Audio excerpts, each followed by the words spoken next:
Drop it on them random.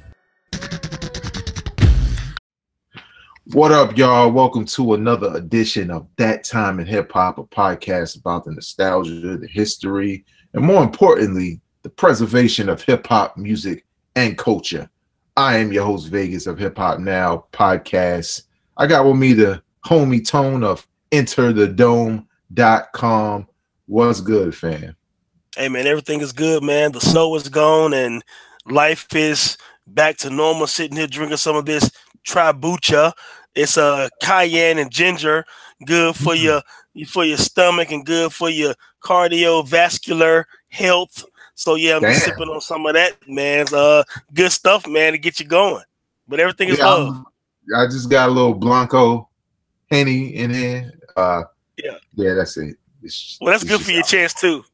Yeah, it's good. It's good. Yeah, man. But yo, if you're watching this show for the first time, first of all, welcome. Hit that subscribe button, hit that like button. More importantly, share it with people enjoy this kind of content. But this is a show basically about the things I named. But today we're going to do something a little bit different.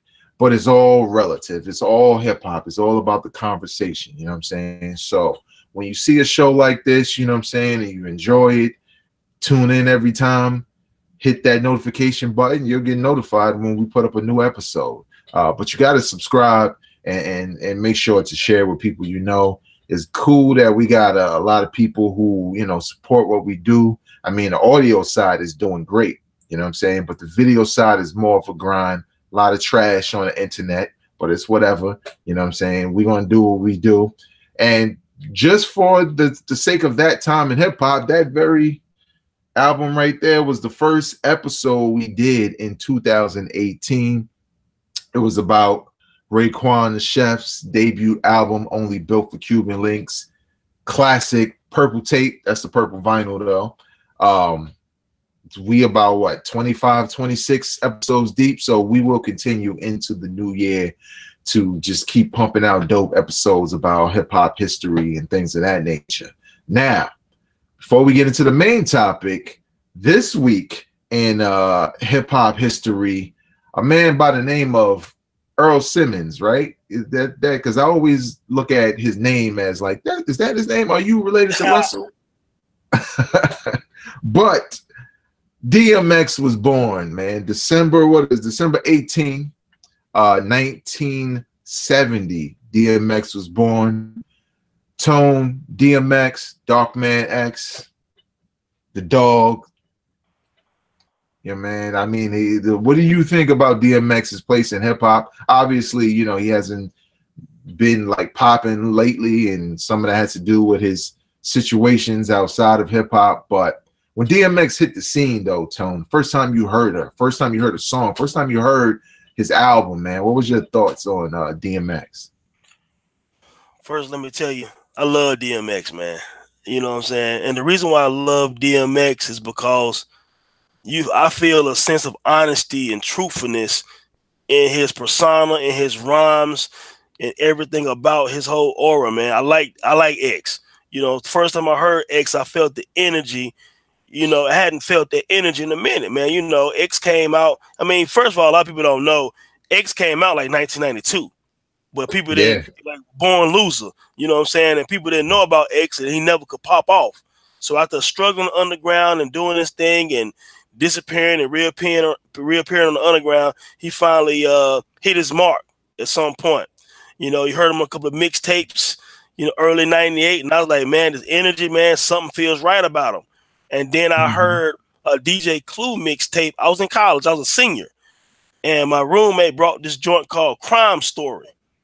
And Crime Story ended up being on his debut, Is Dark and Hell is Hot. And I was like, yo, whoever this DMX dude is, he got it. He's gonna be large, yo. He got that energy.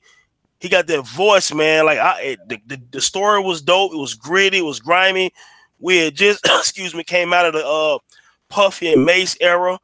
That one year that Puffy and Mace dominated hip hop. Of course, Wu-Tang Forever was still going on, but nobody like took the reins. You know what I'm saying? You had Cannabis and Pun and a lot of other guys coming.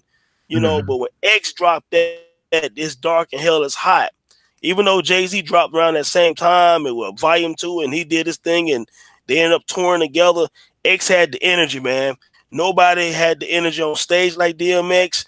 I don't think nobody had the heart and passion of DMX, which is why a lot of people started comparing him to Tupac, only because people felt DMX.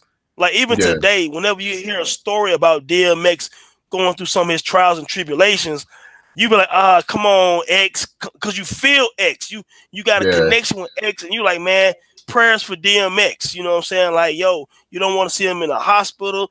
You don't want to see him in a rehab. You don't want to see him in jail, because DMX is like Bernie Mac. You know, Bernie Mac meaning, you know, you feel like he's your cousin.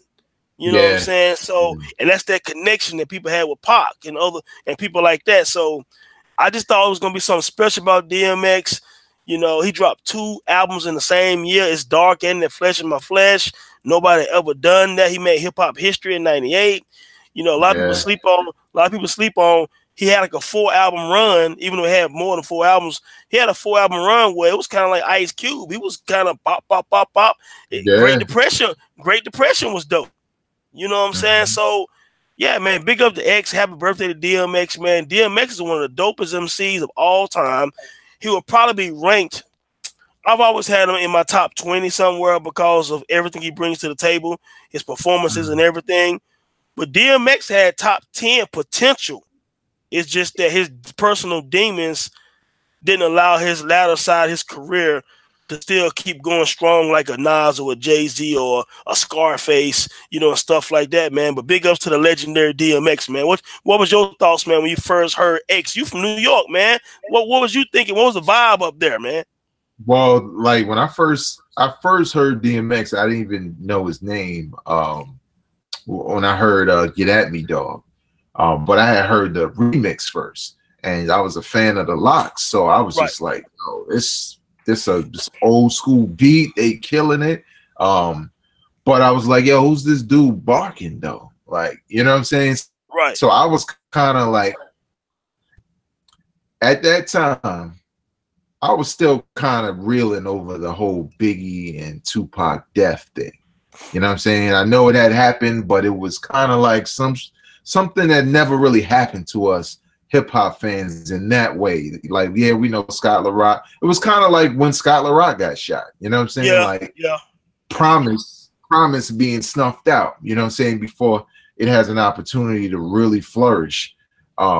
So like, you know, I was with DMX, I was feeling that record, but I was feeling it more because of the beat and the Locks was on it, and it was like, oh well, yeah, the other dude is cool.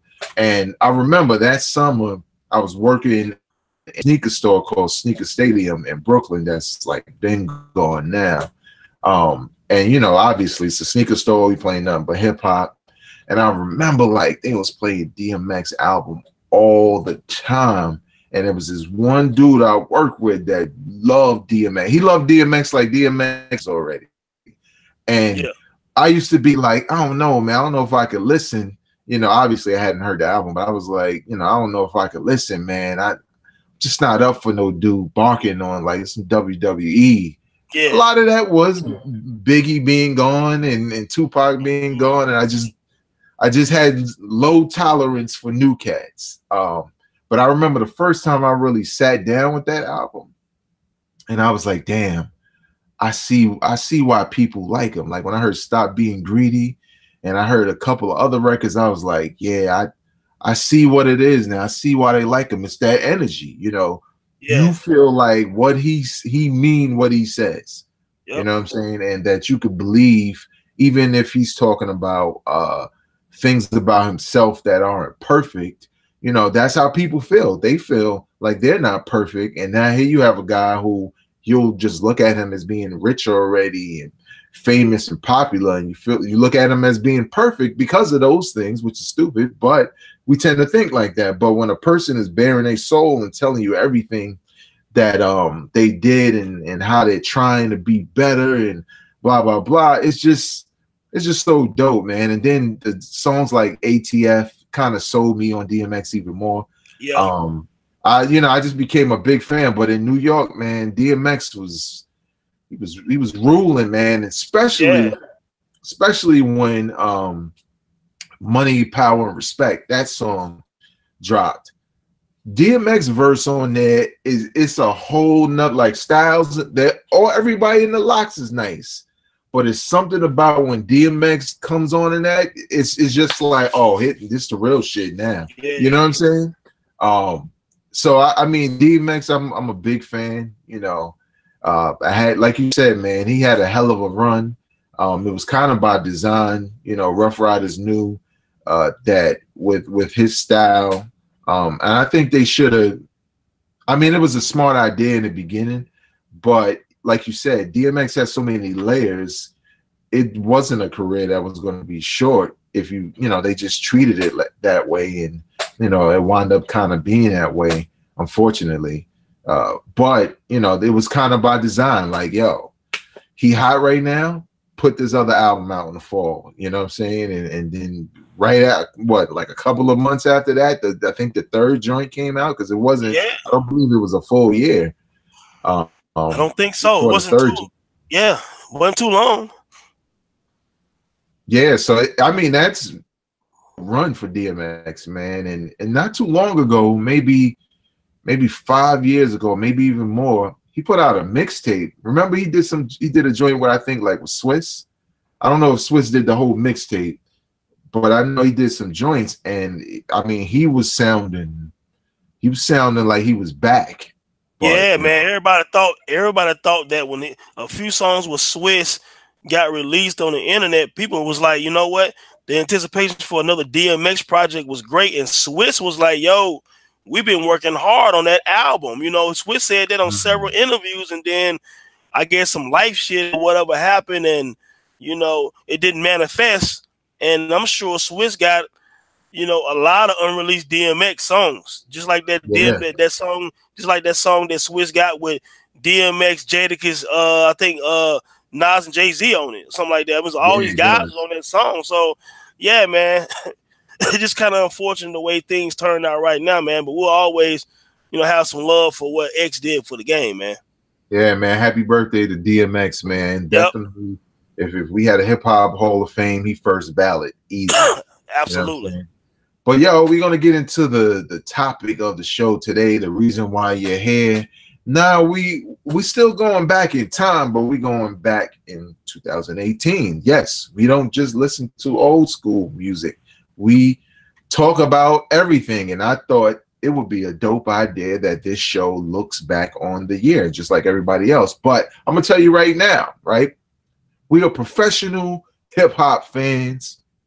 I remember, I think my mentor saw a picture of me and called me like the Sultan of hip hop or something like that. I don't know, but it was because of the picture.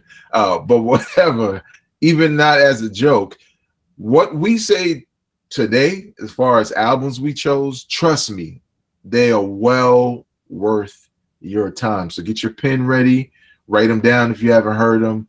Tone, let's get into it, man. Let's start breaking this down, bro. Well, yeah. Well, you know, I'm excited today because we are talking about 2018, about our own versions of our top 5 albums this year. You know, and recommend these albums to you guys who are listening right now. You know, and again, you know, our criteria might be similar, some might be different or what have you. But for me, I don't want anyone, like Vague said, I'm not trapped in the 90s per se. I respect each year of hip hop for what it is. You know, and 2018 was a very interesting year. We're going to go into the albums, but we're going to also talk about other things that happened in hip hop in 2018 as well and wrap this year up. You know, but for me personally, when I think about a year of hip hop and albums that drop, I think about how much you put into that album. I don't like rush projects. I don't like when it sound like you just put something out just for the sake of putting something out. I enjoy when artists pay close attention to the way they write their songs. I want to get something from your song. I want you to bring me into your world and into your life. Everything doesn't have to be introspective, but don't let me feel like you're freestyling everything. You know, it's funny because Lil Wayne years ago used to be like, well, I freestyle all my songs. Well, at some point, some of your songs start sounding like you freestyle them. You know what I'm saying? And it was, you know, and it was trash. So, I mean, and not to knock, because I do like Wayne, but I'm just saying, I don't want to feel like that. I want to hear your storytelling. I want to make sure you took the time to seek out producers who made music that complemented your voice and your rhyme patterns and what you're trying to bring sonically to the album. You know, I want to hear the energy in the album, the feeling, the vibe. You know, so those are some of the things that I look at an album like a book. You know, if an artist has 10 albums, to me they have 10 books, and each one of those books should be a different segment and part of your life. Or if you want to look at all of them like one book, each album should be like a chapter, and every chapter in your life is totally different. So when I'm thinking about the albums of 2018 and some of the artists I'm gonna talk about after you, in a few minutes, that's what I want to look at. Did they grow up to this album in 2018? Is it something they could have done different, or am I totally satisfied? Now, the ones I'm gonna name, I'm satisfied with them personally. You know what I mean? But that's my criteria. So before I name my 5 albums of the year of 2018, what will be some of your criteria, Vague, just so the listeners understand where your perspective is? Well, just to piggyback off of what you said about, basically I feel like I feel like if I could listen to your album and somewhat envision the creation of this album, you did your job. You know what I'm saying? I should be able to get not just conceptually, but whatever your mission statement was with your album, I should be able to get that by listening to it. You know what I'm saying? And that means you've done your job, because hip hop fans listen. You know what I'm saying? Like, some of us get lazy and we don't listen as closely as we used to, but maybe that's age. But at the same time, that's what you want. You want a person to be so engaged by listening to your music that they get like, oh, I see why it's called this. I see why he chose that cover. I see why that's the first single, and why this is on the track list and in this order and these skits and stuff like that. That's how you're supposed to walk away with it. You're supposed to walk away with whatever the bright idea they had, before they recorded anything of, this is what my album is going to be about, right? You know what I'm saying? You should be able to, that should be conveyed through everything, not just through lyrics, but through the production choices, the lineup, as far as the track listing, the cover, performances, features, whatever. All of it has to play into that. My personal criteria is, if you listen to my podcast, it's the same thing as been every year. I'll listen to most of the good stuff. Not the good stuff, but most of the highly anticipated albums from artists. I'll listen to a lot of the underground stuff. And what I typically do is stuff I really like, I keep on my phone, right? And it just becomes a part of my rotation, my go-to albums. And throughout the year, some stuff comes off because I'm not listening to it. You know what I'm saying? And I don't really care to go back to it. And some stuff stays. So by the end of the year, or as we approach the end of the year, I can look and say, all right, what survived and what's the best of the best here? And that's kind of how I break it down. And then that's when I get into what you said, Tone, of, okay, certain albums shouldn't be beating other albums. You know what I'm saying? Like, just based off of quality. And, basically that's how I break it down. So I think we can get right into it, man, and tell the people, man, we're not really doing, like, I mean, I don't know if you did, but I didn't really do any particular order. I just picked 5. Right. But you can give them one, man, and we can get this party rolling. Yeah. So, I'll start with, and again, just like you said, this is not necessarily in order, but I'll give you one of the first ones that came to mind. Is Black Thoughts, Thoughts Volume 2. So that's one of my top 5 of the year. I did enjoy Streams of Thoughts Volume 1 with Ninth Wonder. It only had 5 songs on it. Volume 2 has 9 songs on it. But it goes back. It's funny because Streams of Thoughts Volume 2 kind of fit some of the criteria that you were talking about just now. The live performance part of it. I was watching Jimmy Fallon the other night, and Black Thought did his single Conception. Salam Remy did the album, they did Conception live. And for some of you guys who don't know, Black Thought is the one singing the hook on Conception, and he's doing the verses. So when you watch it live on Jimmy Fallon, you're going to see an amazing performance where Black Thought starts the song off singing the hook. He does a dope verse, sings the hook, does another dope verse. That's one of the best performances I've personally seen in watching hip-hop, and I've been watching hip-hop since 1985 probably. I'm 43. I'm almost 44. I've been watching since I was a little boy. Black Thought is a flawless performer live. I've seen the Roots several times live. You know what I mean? And he did nothing short of greatness on Jimmy Fallon the other night doing Conception. Real quick, Conception might be my top 3 or 4 favorite hip-hop song of 2018. They sampled Salaam Remi, sampled Marvin Gaye's I Want You. If you guys have followed me on Twitter, Instagram, and IntoTheDome.com, you know that Marvin singer of all time. You also know that I Want You is my favorite song of all time. So singing that song and having Black Thought rock over it was very pleasing to me. I love the song. Also on that album, it had a live instrument feel throughout it. It definitely gave me the feel of when the Roots did Do You Want More and Organics. Yeah. And so it gave me that feel of the early Roots before Ill or Death Half-Life. There's a song in there called How to Hold a Chopper. It's 2 minutes long. And just real quick, I wrote about the lyrics on that song on my Black Thought article on IntoTheDome.com. And on How to Hold a Chopper, he actually used 2 minutes to talk about American history, racism, segregation, violence, and said, man, should I teach my son how to hold a chopper? You know what I'm saying? And just real quick, he said something like, the hour of reckoning is upon us. Essentially, in more than one recent memory, they hung us. You know what I'm saying? It's one of the lines. But I say that line because people used to think that Black Thought just spit rhymes. He's very conscious. He's very lyrical. Sometimes he's lyrical to a fault because he has so many layers, and he displayed that on these songs on both of the streams of Thought Volume 1 and 2. But Volume 2, man, is one of my top 5 of the year, man. I'll let you throw one of yours out there, man, but that's definitely one of mine, man. I loved everything about it. It felt right. Yeah, I totally agree, man. I said on my podcast not too long ago that, you know, when now, like, I already liked Volume 1, but now when you combine Volume 2 and you look at it as a series, it's shaping up to be pretty remarkable. You know what I'm saying? In sound and in lyrics.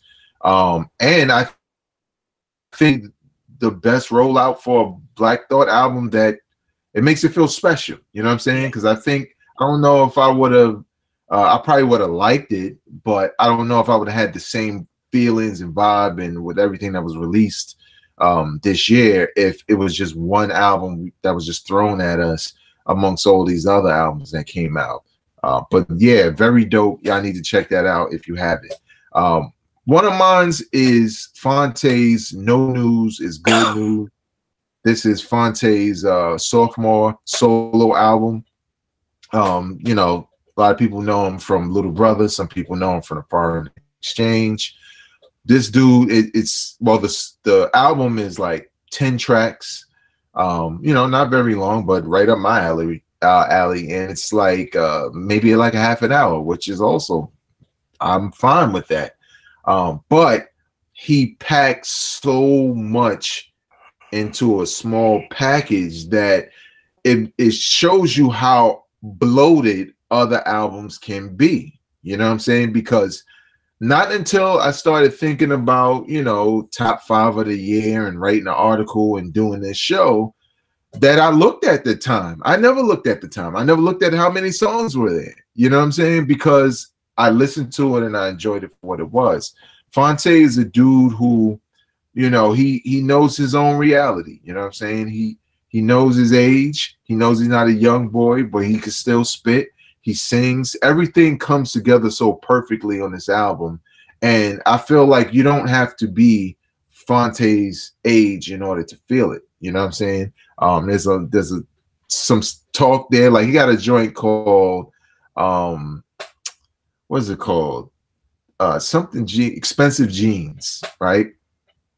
Now, a casual fan will think he's just talking about expensive jeans. Like, oh, he can't get into these expensive jeans, but he's actually talking about jeans. You know, he's talking about hypertension and high blood pressure being passed down, and his weight being too big for his age, for his size, for his height, and trying to get in these expensive jeans. So he is talking about it, but he's not. You know what I'm saying? And it's examples like that are just one example of how dope of an MC he is, how thoughtful he is about the records he makes, and how much of a sniper he is, because I did not know he was coming out with an album, and it just came out, and it was a pleasant surprise. It's just as dope as his debut, Charity Starts at Home.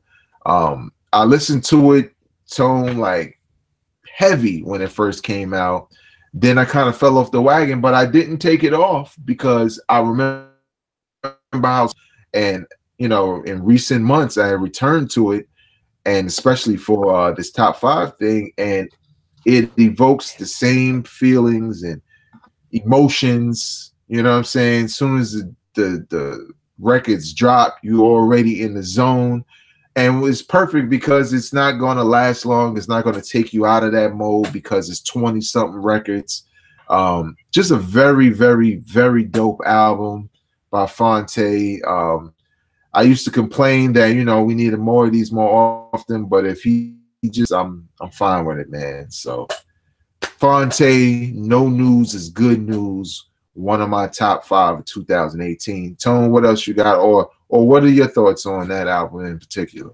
Oh, just real quick, man. Yeah, just real quick. Phonte is a dope MC. I'm a big fan. Of course, I'm in North Carolina. You know, little brother, Ninth Wonder, all people who we've all been affiliated with, and we proud of what they did for underground hip hop in North Carolina, man. Dope album. Charity Starts at Home was dope as well. Foreign Exchange projects are dope. Phonte finds a way to be the everyday man MC. You know, he's been that since day one, and I think that he developed a style that brought in core fans, and those core fans still rock with him, man. And Fonte's a funny dude. He's interactive with his fans on Twitter. He's a humble cat. A lot of personality on his records, man. And big up to Phonte, man. I like the album. I like Dude a lot. My second album, man, I like Royce da 5'9", Book of Ryan. So Royce da 5'9" is the MC's MC. Other MCs respect Royce. You know, other big name MCs respect Royce and give him praise because bar for bar, he's one of those guys that natural talent takes over. It's rapping is easy for Royce da 5'9". He's a natural. He's a natural. He rhymes like a natural. He always sounds good. He never sounds forced on a track. His voice always sinks into the beats just fine. I mean, dude is nice. Book of Ryan is dope because over the years, Royce started to dig deeper into his life. He always talked about different challenges he's had and issues with alcoholism and stuff like that. He's always talked about that some. But, you know, Book of Ryan is kind of like his memoir. The Book of Ryan talks about different substance abuse issues he's had. He talked about issues with his parents. He went in great detail about his relationship with his dad and things his father done and substance abuse with his father. He talked about relationships. He talked about growing up with his family, at which you can see on the video Boblo Boat with J. Cole. He talked about going to that little fair island and stuff, and it was a big deal for the family to go there and you know, eat the candy and play the little games, you know, being like an amusement park or whatever.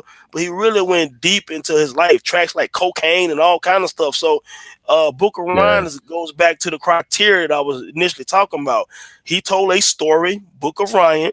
You got a chance to get to know him better. If you never heard of Royce da 5'9" project, if you listen to the Book of Ryan, after that, you're like, okay, I know who Royce da 5'9" is.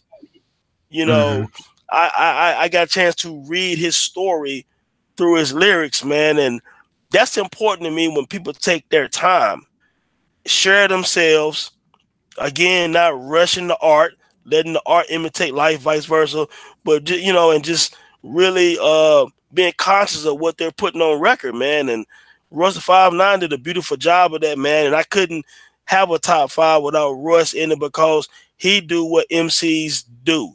He not only gonna try to move the crowd, but he's gonna try to bring it to his world, man. So yeah, man, Booker Ryan, man, I love that project, man.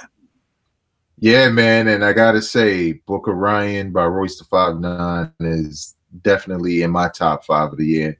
Honestly, first time I heard it, I was like, yo, this is number 1. I'm just gonna put it at number 1 and see if anything can move it. And I know we don't have orders, but that's how I felt when I heard this album. And some of it has to do with, you know, knowing Royce da 5'9" for years and not really being a huge fan of his early on. I think I started to like him better when he got sober because he was always nice. Don't get it twisted. He was always dope. But I think his aggression is more controlled now. You know what I'm saying? Yeah. Before it was just attack. Now it's a little bit more controlled. And this album is like much longer than the Fonte album I mentioned. And I don't skip not one record on here. He got songs for spitters. He got stories. He has personal stories. He has conscious records in regards to, you know, neighborhoods and stuff like that. It's quite possibly his best album. And in another time where, you know, the internet didn't interfere with the conversation as much, we'd probably be calling this a classic easy. You know what I'm saying? Because it's that good of an album. I mean, I think again, like we mentioned earlier, there's a lot that's here that you know, as a listener, you can hold on to from the things that are being said, the situations that he reveals about himself being a father, his family, like Tone mentioned, and it makes for, you know, an honest listen. But at the same time, when you break it down and you take out the seriousness of some of those topics, this dude is giving you multiple flows. He has different flows for every song. He doesn't sound the same on every record at all. It's times where he sounds like he's talking and then he's rhyming, and his flow is going in and out of the beat patterns, and somehow it still goes. Like it's a demonstration of skill, but he still has something to say. You know what I'm saying? It's not really random thoughts being put out there, you know, with no rhyme or reason. Is completely calculated. Every record, every skit, everything is calculated. And I just think, you know, it's unfortunate that this album, you know, when you look at 2018, and probably because of everything that came out, a lot of people like forget about it almost. You know what I'm saying? There's some sites that have it down there as definitely top 5, top 10 of the year.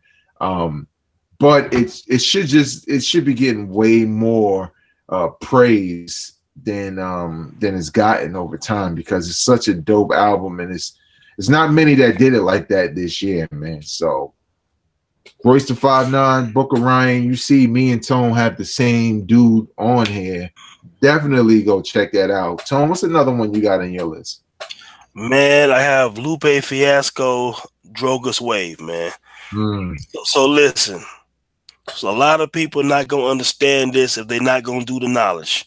Lupe Fiasco does not rhyme for casual listeners. If you was in English class in high school, Lupe Fiasco is advanced English. He's AP Honors English. Okay, so if you're a lazy listener, Drogas Waves is not for you. Lupe Fiasco in 2018 is not for you, because he went somewhere conceptually, lyrically, and creatively that I haven't seen but a few times in hip hop. I'm serious. People that know me know I write. I'm a writer. So I'm very conscious of what I read. And if you read Lupe Fiasco lyrics on paper, you would think it was a case study on world history. You know, there's a song on there called Wave Files, where Lupe Fiasco was actually attacking and having a debate with the sun, with the ocean, with the forest. He's mad at the forest because he said you supplied the trees for the slave builders to build the ships. He's mad at the sun because he said you gave direction to America. He's mad at the water for allowing the boat to sail on it. You know, he's talking to the ocean. He's talking to the bottom of the ocean where basically slave burial ground. You know what I mean? Like, it's really something special, man. That Wave Files and just the album in general, he touched on topics that most MCs can't even go to that length. You know, he reminds me of certain songs that Mos Def had on Black on Both Sides, or some of the stuff that Kendrick had on Section 80. With a track called Cushion Corinthians. So some MCs, they challenge themselves and they challenge the listeners to go farther than, oh yeah, that beat is dope, or those bars, or those are some dope bars. You know what I'm saying? Mm-hmm. So if you're into really hearing deep, you know, subject matter, you know, check that Lupe Fiasco out. And if you don't want to hear the whole album on, you know, right now, go and put in Drogas Waves. Wave Files, the track, and listen to it straight through. No disruption, no interactions. And then leave us a comment on that, man. Let us know what you think about that. Also, it's so deep of a track that there's so many YouTube channels that broke down their perception of that song. But people broke down a lot of songs on the album because it's just that deep and just that ill, man. So, yeah, Lupe Fiasco, man. Yeah, when I heard that album, and you know, like at the time I heard it, it was more of a skim through, and then I think like the next day I really got to sit with it. That was the one track that like instantly caught my attention, because I was just like, man, this dude is just like, you know, as a person who's written rhymes, right? Certain songs that, you know, when you do stuff like that, you literally need some time, like by yourself. You know what I'm saying? You need to be with your own thoughts. Yeah. And with nothing around you. I don't, you know, and that could be for anyone. It could be, you know, throwing headphones on, or it could be going away or whatever. But that is not a record you write frivolously. You know what I'm saying? No. Because, you know, you have to put a lot of thought into it. And that's why it caught my attention, because I was like, damn, this dude, this is one of them joints. He just showed up. He had to just show up to the studio with this one. He couldn't have wrote this in the studio. No, not at all. You know, like it, or if he did, you know, he must have a certain type of session, you know, for the way he likes to work. But I could see this easily being a song he comes to the studio with, because it's just that dope and that deep. So definitely check that out. And like Tone said, you know what I'm saying? Leave your comments in the comment section. Let us know what your top 5 are. Let us know, you know, if you had some of our picks, let us know why you thought they were dope.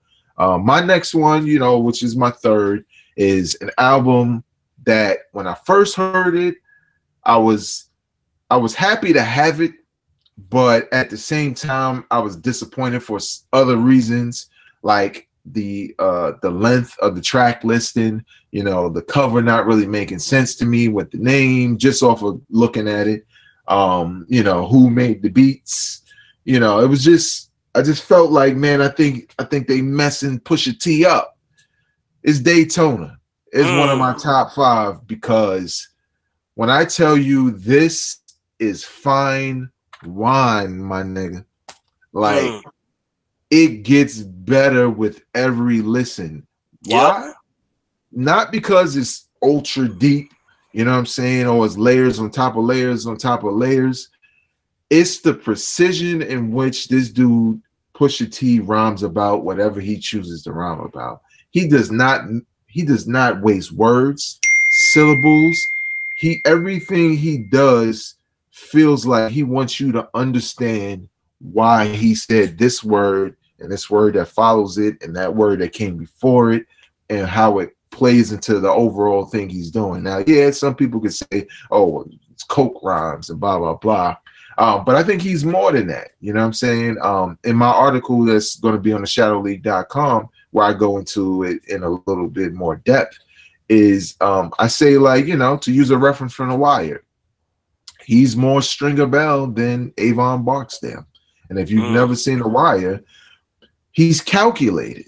He's very calculated. Like, it's gangster rap, but it's sophisticated. It's kind of like how Jay-Z was. You know what I'm saying? Jay-Z Yep. was more so Stringer Bell than Avon Barksdale when Reasonable Doubt dropped. That was his. He found his niche. He didn't have to be Biggie. He didn't have to be Nas. He was Jay-Z. He read the Rob Report while you thumb through the source. You know what I'm saying? Yeah. So I feel like Pusha T kind of a descendant of that, of the Reasonable Doubt. So everything he, like, even when he starts, if you know, the way he's just making sure you clearly understand that he enunciates as he's saying this, and it makes you pay attention. And even for 7 songs, and Kanye West did his job, like even the beats got even better to me because it felt like the beats truly match what Pusha T is trying to convey here.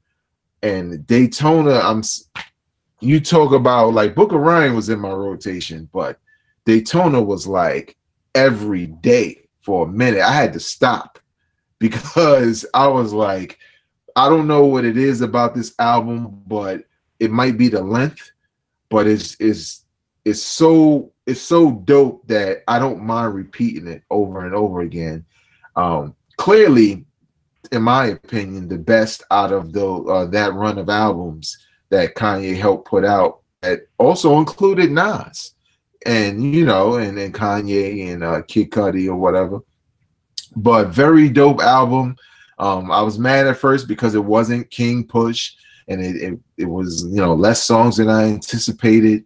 But man, I was happy to have it because I knew this was another one. I knew this was going to be in my top 5 because every time I played it, and I played it recently, same feelings come up, same energy. I'm really into it. And I'll say this thing lastly, like, I know for me, back in the day, I knew every song. If I liked that album as much as I'm gushing over this album, I knew every word, every lyric.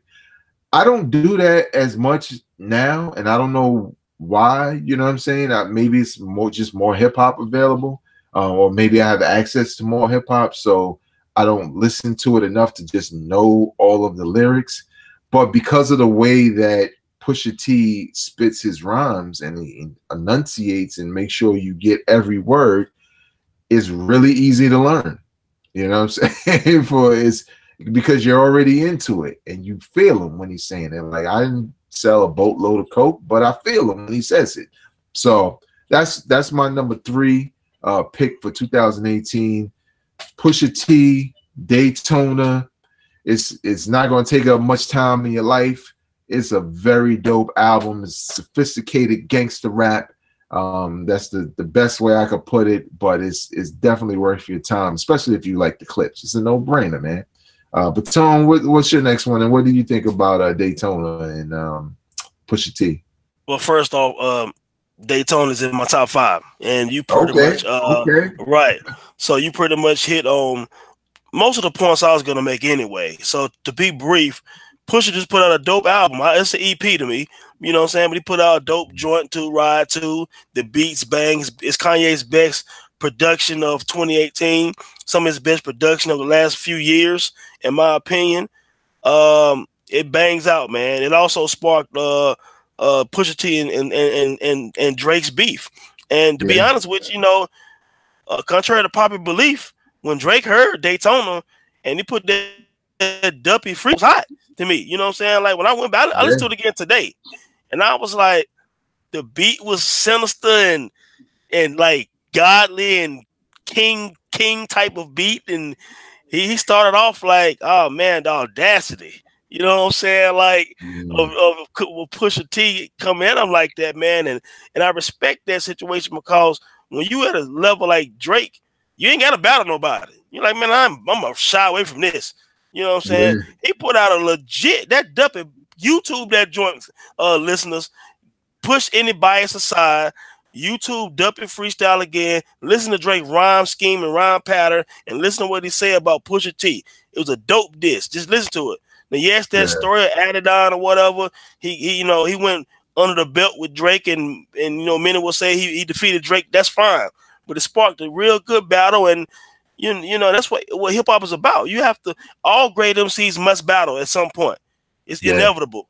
You know, in some kind of fashion. And if they're not in a full-fledged battle, them and a few adversaries took a lot of shots. I mean, Big Daddy Kane and Rakim took shots at each other. They didn't have a full-fledged battle, but they battled each other underground. You know what I'm saying? They was throwing shots at each other on like 2 albums. You know, so it happened. So, you know, Daytona helped spark that. I enjoyed that little beef real quick. I enjoyed the album. And again, man, like all the things you said, man, Pusha T is a master at selling his product. Yeah. Whatever you want to, however you want to interpret that, he's damn good at it. Yeah. You know, and that's just where it is. He's damn good at it. So number 4 for me, and this might be the album I listened to the most this year. This guy Benny the Butcher, man. I mean, this dude, Tana Talk 3. So he, you know, these guys are from Buffalo, New York, if I'm not mistaken. Conway, Westside Gunner, Benny the Butcher, man. These guys can straight up spit. So of course he put his guys on the album, but Benny is a dope lyricist. If you haven't heard of him and haven't heard his album, a quick little notation, go to YouTube and put in Funkmaster Flex Freestyle with Benny the Butcher. Check him out, man. Kid can spit. This album is dope. It gave me the Black Moon of the 90s. It gave me the Mobb Deep feel. I mean, that dude Derringer got some dope beats. I think he has Alchemist and some other people on there. So you have those gritty kind of Havoc beats. You know, he got a track on there called 97 Hove. You know what I'm saying? He got a track on there called Joe Pesci 38. And this song called Rick. It's a song called Rick, and I listened to 3 times today. I mean, it just gives me that feeling of the 90s, man. He spits, man. He really can rap, man. I enjoy this dude, man. You know what I'm saying? I like the way he put his bars together, man. And the album has great replay value. It sounds good in your car. The bass. I mean, it's a well-produced album. You know, I wish it was even more popular, man, outside of like hip hop heads like us. I wish more casual cats could just run across this album, man, because you will not be disappointed, man. The intro is dope, man. The second track, Good Night. I mean, dude put together like a gangster album, man. You know what I'm saying? Like, it's really reminiscent of an old Mobb Deep album, man. You know what I'm saying? Like, fellas, check it out, man. Benny the Butcher, man. Tana Talk 3. It's fire, man. Yeah, it didn't make my top 5, but it is definitely an honorable mention because, like, currently it is in my heavy rotation. Like Tone said, man, it's not just like the boom bapness of it, right? You know, if that's a word, but it's hip hop, so it is a word now. It's just not that. This dude can rhyme. You know what I'm saying? It's one thing if a dude is just threatening you or a chick is just threatening you, you know, lyrically. You know, I'm just going to threaten you.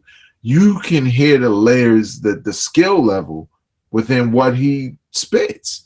You know what I'm saying? It just so happens, you know, that this is what it is as far as the subject matter. And you know, some people can't get with that, but I feel like you, Tone, man, like this is the type of stuff in another time. This might be a classic. This might be one of them joints, you know, you look back and like, yo, Source gave it 5 mics for this reason. I think we take a lot of these dudes for granted now because there's so much hip hop out that it comes out. We celebrate it for like, you know, a day in most cases on social media, and then people move on. But man, that Tana Talk 3 is nuts. Like between that and the Conway's Everybody's Food 1 and 2, man, it's just the skill level is off the charts. So definitely check that joint out. It's dope. My number 4 is a dude who I believe he's been in my top 5 the last 2 years, mainly because like Pusha T, like Benny the Butcher, they really pay attention to their lyrics. And this dude has no other rap features on his album, which is somewhat of unheard of in this day and age. You know, and this is probably his most personal album. And I think that's what also made me feel like it was dope is Skyzoo's In Celebration of Us. It's everything's here.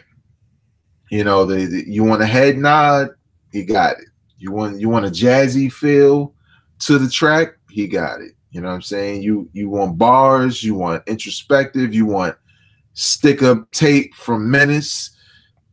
He just does it. He does it all. He has it all. And I feel like what I really liked about this album, coming back to it, because again, this was another album that I loved when I first heard it. So much came out, felt like I had to listen to everything else and stop listening, but it never left because I knew it was special. And when I returned to it a couple of weeks back, and obviously for this show, it just solidified why it belonged in my top 5, man. This dude, like Royce da 5'9", starts talking about a lot of personal things, a lot of family things, you know what I'm saying, with his father and growing up with his parents being split. And what's dope about this, because it's different, is he's not the typical hip-hop story from the ghetto. He's an educated young man who comes from a better situation, even though the hood was in and around where he moved, but his family wanted more for him, wanted better. And what he does is he takes what he saw, what he experienced through friends that were still connected to it and stuff like that. And, you know, he's able to also take his education and combine the two to come up with something where he can really document how he felt about certain things, what happened, and it sounds credible. Like, he doesn't have to be a dude that sold crack in the 80s and he has done jail time and killed somebody in order for it to mean something. And I feel like what he does and what he continues to do, not better than, but does rival what people thought about a young Nas. And a young Nas was a high school dropout. That's what kind of made his stuff amazing. You know what I'm saying? Because he wasn't a dude that was highly educated or whatever. But Skyzoo is. And he probably takes some of that Illmatic influence and an influence of Jay-Z and everybody. And he writes these songs that are so thoughtful and so clear that, you know, by the end of the album, you get exactly what he wanted you to get. You get why it's called In Celebration of Us. And he kind of bears his soul on skits and songs. And it's a very dope album. It's personal, but it's not like it's a bunch of tracks where it's preachy or, you know, or, you know, it's a memoir that you don't want to read because you don't really care because it's like, yo, everybody suffers or whatever, stuff like that. It's something that where he makes you care. It's a layer, basically, that he's peeled back, and he's got a history of dope albums, and this is another one. So it made its way into my top 5 the day I heard it. But recently, in the last month or two, it definitely put the stamp on it that, you know, I just can't say some of the other records I also like are better than this. So, Tone, if what did you think about the Skyzoo album? And also, you know, you can give up your final pick if you're ready. Well, I mean, you know, I've been a long time fan of Skyzoo. I remember hearing Skyzoo on some underground joints down here in North Carolina because at one point he was doing a lot of tracks for Ninth Wonder. So we was hearing Skyzoo a lot before he popped off. And it was before Jamla Records, which is Ninth's company, was put together. They had a little small collaboration they were doing. And then he did a lot of work on Skyzoo's Salvation album. And then I was sold in, man. I was like, yo, this dude can rap. He's intelligent with his rhymes. He has a great ear for beats. So leading all the way up to Celebration of Us, man, he actually never disappointed me, man. All of his albums and mixtapes and everything, he gives you dope lyrics, and he has dope production, and I like the album he did this year, man. Matter of fact, I need to put it back in the ride, man. I really enjoyed it. But I think moving on, I think I actually listed 5, and I can go into some honorable mentions, but I have that just real quick to recap my 5. I have Black Thoughts, Stream of Thoughts Volume 2 with Salam Remy. I have Royce da 5'9", The Book of Ryan. I have Pusha T's Daytona. I have Benny the Butcher's that Tana Talk 3. And I think, which one else I have? Lupe Fiasco, The Drogas Wave, man. So those are of my 5, man. So let me give my last one. My last album of the year for 2018 is Nipsey Hussle's Victory Lap. Yeah. Again, another album that mad rotation, man. Like, especially during the summer when it was warm too. Yeah. You know what I'm saying? It was just an album that just had a certain vibe. It sounds like a victory lap. From the first record, it does. You said, yeah. You know what I'm saying? You just ride to it feeling like you won. Like, yeah, I won. You know what I'm saying? And what's dope about it is he's a West Coast MC. You know, if you know his story, you know he's just been grinding. You know what I'm saying? From day one. And he gets a lot of respect in the industry from fans, from some of his peers. And it's dope for him to put out an album called Victory Lap. And it feels that way because now he has a Grammy nomination. You're talking about a dude who was just grinding. You know what I'm saying? Was just grinding to put his music out there. It's a very dope album. It's so many different looks in regards to sound, from joints you can head nod to. He got a couple of guest appearances there, like him and Kendrick on a joint. I believe it's called Dedication. Very dope. You know what I'm saying? Puff is on there. CeeLo Brown is on there. None of these features detract from what he is. You know, you never feel like, oh, Kendrick's here, and you just focus on Kendrick. You really feel like this is a Nipsey Hussle album. It's about Nipsey Hussle. These is people's coming through to help out. And I think it's very dope because if you haven't noticed by a lot of our picks, there's no bias with us because all of these picks are coming from all over the hip-hop map.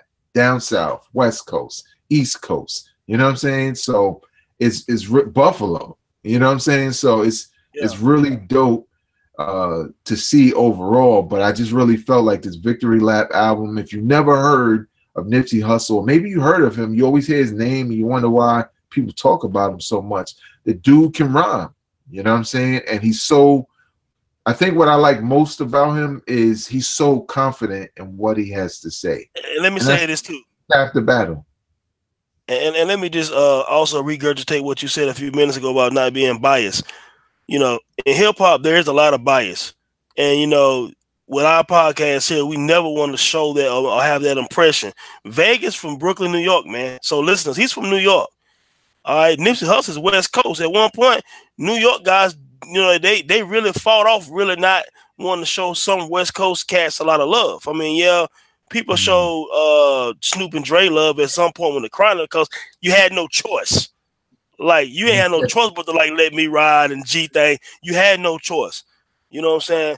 But overall, a lot of New York guys didn't want to show West Coast love or down South love. That's just facts. And even me on the East Coast in North Carolina, a lot of us sometimes, we might have had our bias as well. And a lot of us, because we kind of in the melting pot in North Carolina, we like a little bit of everything. I like Dog Pound much as I like Mobb Deep.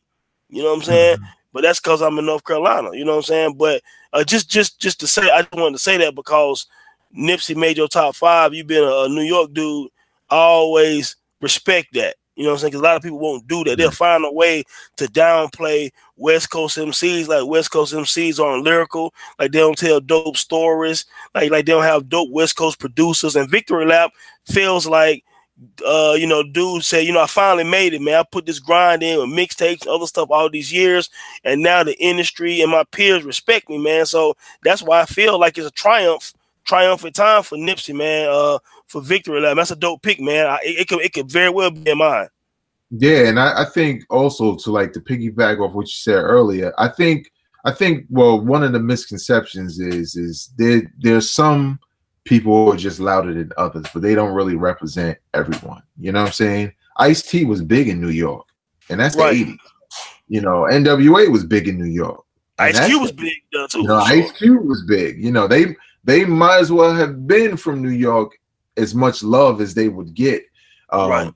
as New York cats. But as time went on, you know, things started to get a little bit segmented. And me personally, I've always been a huge fan of West Coast hip hop, mainly because, especially the early days, mainly because I'm a huge fan of funk. Like if I was born at a different time and I came up in the 70s, I would have been all into Parliament and Funkadelic. That would have been what I do.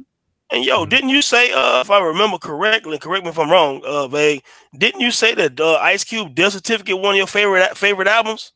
It is my favorite album. That's what I thought. That's what I thought. That album birthed me, dude. Like when I first heard that album, like I was already Ice Cube fan. So when I first heard that album, it was like it taught me everything. You know what I'm saying? It taught me how I should respond to things. It taught me how to, you know, even though I was already a little conscious at that age, it taught me about that. You know, it just felt like it was, you know, and this happens with anybody in any situation. It happens with people, how they identify with some new artists.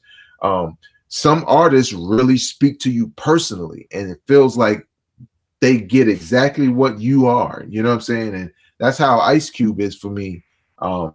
You know, like that's easily my #1 album of all time for me personally, because I mean that I just know it like that. It's just a part of my DNA. And what Nipsey, what I like about him is, you know, he's so West Coast, but he's not West Coast in a stereotypical way. And shit, don't get me wrong, I like the stereotypical way because it just takes me back in the days to some of them funk beats. I love it when they go back to that. But I just love how, you know, with hip hop changing, you know, you got to do like Kendrick Lamar, who's just not your typical West Coast artist. And I love it. You know what I'm saying? Same thing with Nipsey Hussle.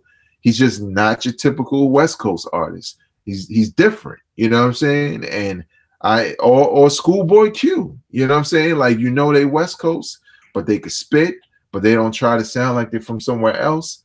So Nipsey Hussle Victory Lap is just such a dope album. Well deserved for him to get the Grammy now. Hopefully he gets it. Probably won't. Probably go to Cardi B, to be honest. Yeah, because everybody loves Denzel Washington loves Cardi. Everybody loves Cardi B. I'm just saying. Yep. Appreciate the way she looked though. But Tone, like if you got any honorable mentions, or you know, just in general, like 2018, we got a lot of albums that came out. We got a lot of highly anticipated things that dropped. Like we got a Nas album. We finally got a Black Thought. So we got 2 Black Thought solo projects. We finally got a Pusha T. Like 2018 overall, and like some of your honorable mentions. Man, you know, 2018 actually ended up better than I thought. You know, when I went back and did the knowledge again, it was a pretty good year. I mean, you know, you had, you know, J. Cole dropped the album for his fans, that KOD, you know, and it was large and it went platinum recently. No features, no big time production. He did 90% of the production himself. Big up to J. Cole, North Carolina represent. He's from Fayetteville, North Carolina, about 2 hours from where I am, you know, so we love J. Cole down here. He does a lot of stuff still here in North Carolina, and people rock with J. Cole. Black Thought, Stream of Thought, Volume 1, of course, with Ninth Wonder. Dope Joints, one of my favorite songs of the year, 215 by Black Thought. It's incredible. You know, you had J-Rock and Redemption join on the West Coast. J-Rock album was very dope. You know what I'm saying? You had Joel Ortiz did a dope album with Apollo Brown called Mona Lisa. You know what I'm saying? So it had a lot of good music. I mean, again, just recapping the year, you had Drake and Pusha T at a battle. You had podcasts growing. You know, Joe Budden podcast got even larger. You know what I'm saying? For what it's worth, he has a huge following with his podcast. You know, you had you know, what else for 2018, man? What else did I like about 2018? I mean, just it was some diversity. You even had Lil Wayne dropped in 2018, you know, for his core fans. You know, that was a big release. Lil Wayne, I believe, went platinum already with his album. You know what I'm saying? So that was definitely, what else do I see down here? Like you said earlier, Nas released the album. Now, the Nasir album wasn't my favorite album. But if you know me and follow me, you know that Nas is my favorite MC. I do like Cop Shot the Kids on Nasir. That's my favorite song on there. The production to me still sounded a little off. Maybe it's the mixing, maybe some engineering issues with the album. It just wasn't a fluid project. Even though I love Nas, I can't wait. I'm hoping that he drops something else next year. Also, I'd be remiss if I didn't mention Swiss Beats had a pretty dope album, you know, and Nas had a song on that, Echo or something like that. They did a video for it as well. So yeah, Swiss Beats project was pretty good as well, man. So yeah, Jay-Z drops a legendary verse on Meek Mill album. You know, Meek Mill came back real strong. He sounds hungry. His verses sound very good, very clear. He's not yelling as much as he used to early in his career. That used to irritate me somewhat. He sounds more like a polished MC. But yeah, the song with Jay-Z and Rick Ross is very dope. Jay-Z set the internet on fire when he dropped that verse. Man, just a good year, man. I mean, I ain't mad at it, man. It ended up being a little bit better than I thought. Was it a legendary year? No. You know, was it 1996, 1994, 1998? No. You know, was it even, 2003 or 4? No. But you know what? Hip hop is not dead, man. Yeah. I think it was I think the last 3 years have been good, but I think this year was really good, but at the same time it was a little oversaturated because I feel like there are a lot of albums that people are going to miss. Like the Master Ace and Marco Polo album is really dope. It's not, people are not going to remember that it even came out because it's getting smothered by so much other albums that came out that, and in some cases are better.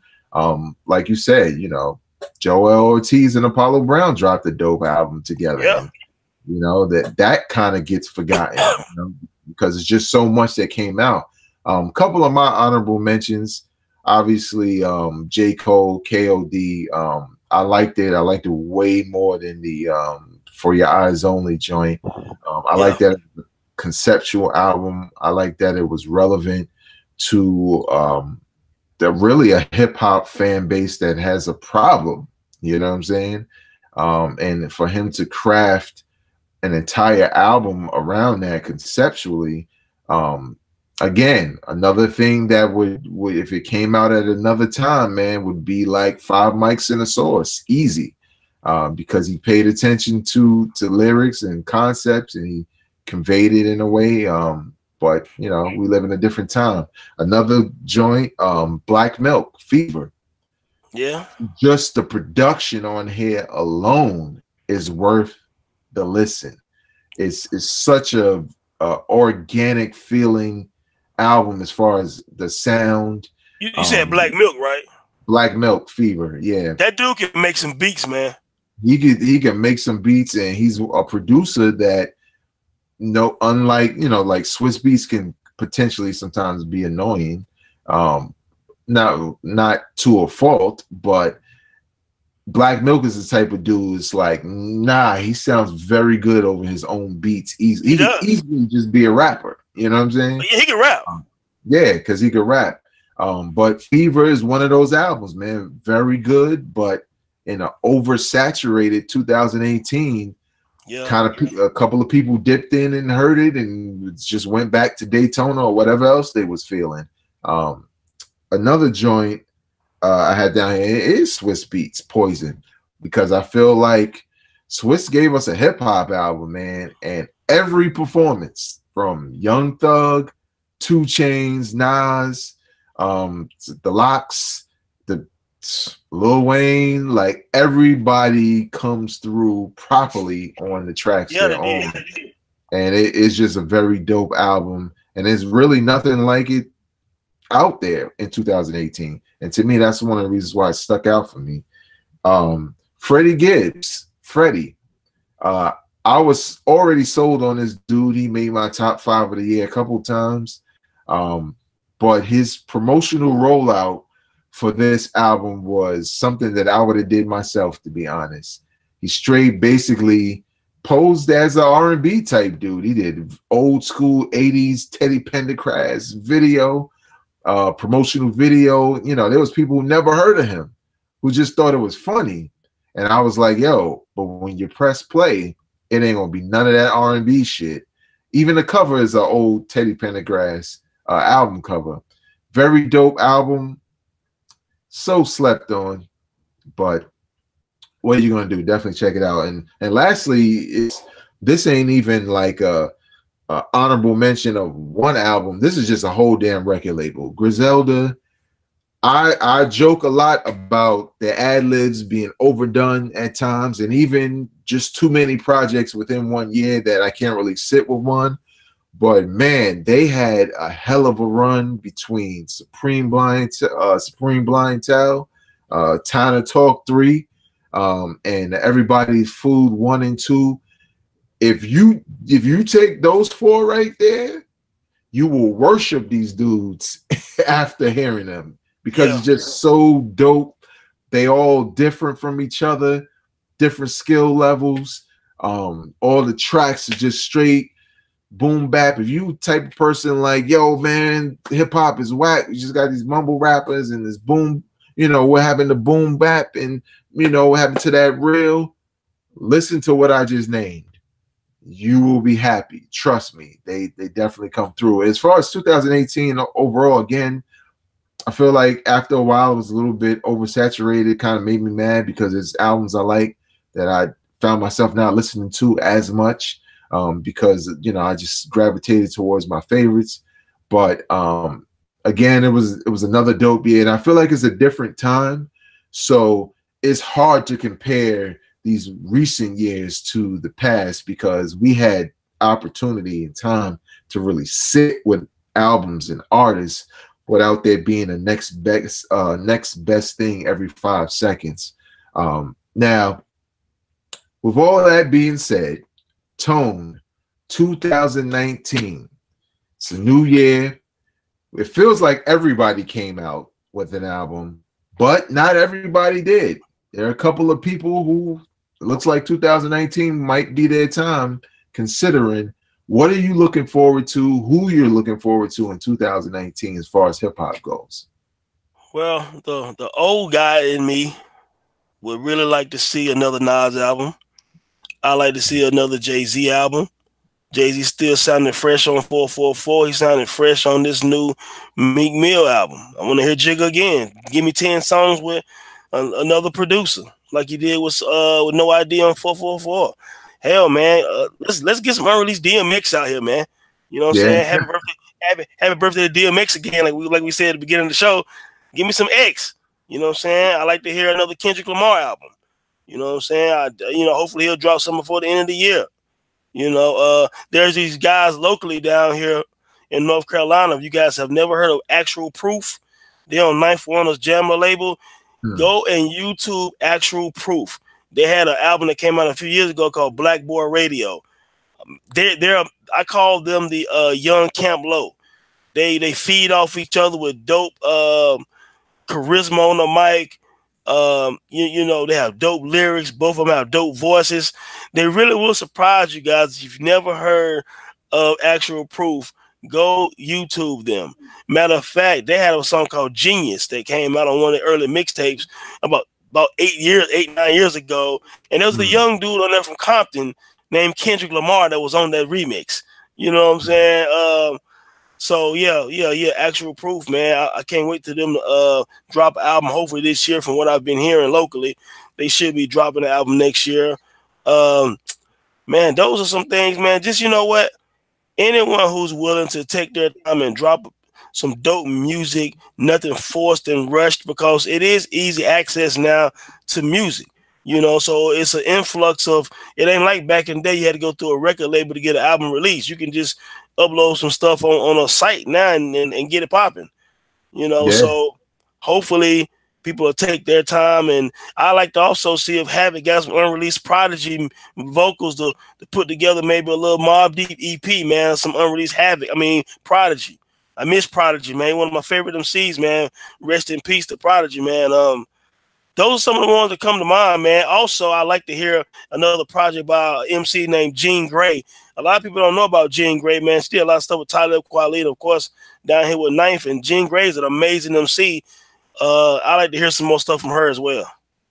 Yeah, I kind of feel the same. I feel like because of everybody that dropped in 2018, there's definitely going to be some of them that are not going to drop anything.